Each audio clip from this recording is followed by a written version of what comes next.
வாதத்திற்கோ சறுக்கலுக்கோ வழுக்கலுக்கோ இடம் கொடுக்காத கொள்கை உறுதியும் கொண்ட தலைமை மீது விசுவாசமும் உடையவராக இருந்ததால்தான் இன்று இத்தனை சிறப்புகளை பெற்று விளங்குகிறார் அன்பு சகோதரர் செங்கோட்டையன் அவர். கொஞ்ச நாளாகவே பார்த்திங்கன்னா அதிமுகவோட முன்னாள் அமைச்சரும் மூத்த நிர்வாகியுமாக இருக்கக்கூடிய செங்கோட்டையன் அவர்கள் செய்து வரக்கூடிய செயல் எல்லாமே கொஞ்சம் வியப்பாக இருக்குது. அதாவது பார்த்திங்கன்னா அத்திக்கடவு அவினாசி திட்டத்தை நிறைவேற்றுறதுக்காக பார்த்திங்கன்னா எடப்பாடிக்கு நன்றி தெரிவிக்கக்கூடிய ஒரு மிகப்பெரிய நிகழ்ச்சியை விவசாயிகள் எடுத்திருந்தாங்க. அந்த நிகழ்ச்சியில் பார்த்திங்கன்னா நம்மளுடைய எம்ஜிஆர் படமும் ஜெயலலிதா படமும் இடம்பெறலை, நான் அதுக்காக தான் அந்த நிகழ்ச்சிக்கு நான் பங்கேற்கலை அப்படின்னு செங்கோட்டையன் அவர்கள் தெரிவிச்சிருந்தார். இப்போ பார்த்திங்கன்னா மேடையிலேயே பார்த்திங்கன்னா அம்மா அவர்கள் பேசி இருக்கக்கூடிய அந்த ஒரு ஆடியோவை எடுத்து காமிச்சு நிறையா விஷயங்களை பகிர்ந்திருக்காரு. இதெல்லாம் பார்க்கும்போது என்ன தோணுதுன்னா, அதிமுக இப்போ பயங்கரமாக பிளவுபட்டு கிடக்கு. 2026 சட்டமன்ற தேர்தல் நெருங்குவதற்கு இன்னும் கொஞ்ச காலம்தான் இருக்குது.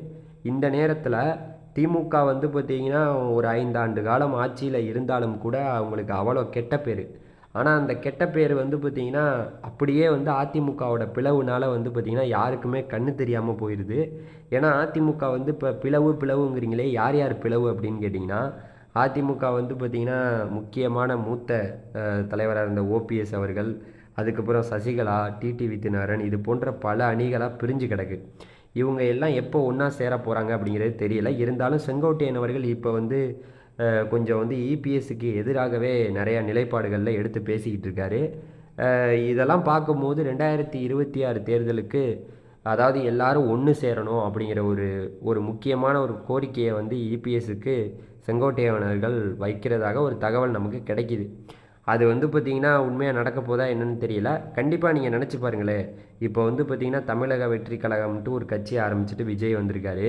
இன்றைக்கி நாம் தமிழர் கட்சி அவர்கள் சீமானவர்களே கிட்டத்தட்ட அதாவது ஒரு 25,000க்கும் மேற்பட்ட ஓட்டை ஈரோட்டில் வாங்கிட்டார். அங்கே அதிமுக போட்டியிடலை, விக்கிரவாண்டிலையும் போட்டியிடலை.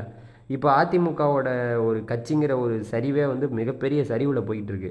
அப்படி இருக்கக்கூடிய இந்த சமயத்தில் எல்லாரும் ஒன்று சேர்ந்து சசிகலா, அதுக்கப்புறம் ஓபிஎஸ், அதுக்கடுத்து பார்த்திங்கன்னா டிடிவி தினகரன், எடப்பாடி பழனிசாமி, இது போன்ற எல்லாருமே ஒன்று சேர்ந்து திமுகவை எதிர்த்தா, ஒன்று சேர்ந்துட்டு சில கட்சிகளை கூட்டணியில் சேர்த்துக்கிட்டு ஒன்றா சேர்ந்து எதிர்த்தா கண்டிப்பாக திமுகவை ஆட்சியிலேருந்து போக வைக்க முடியும்.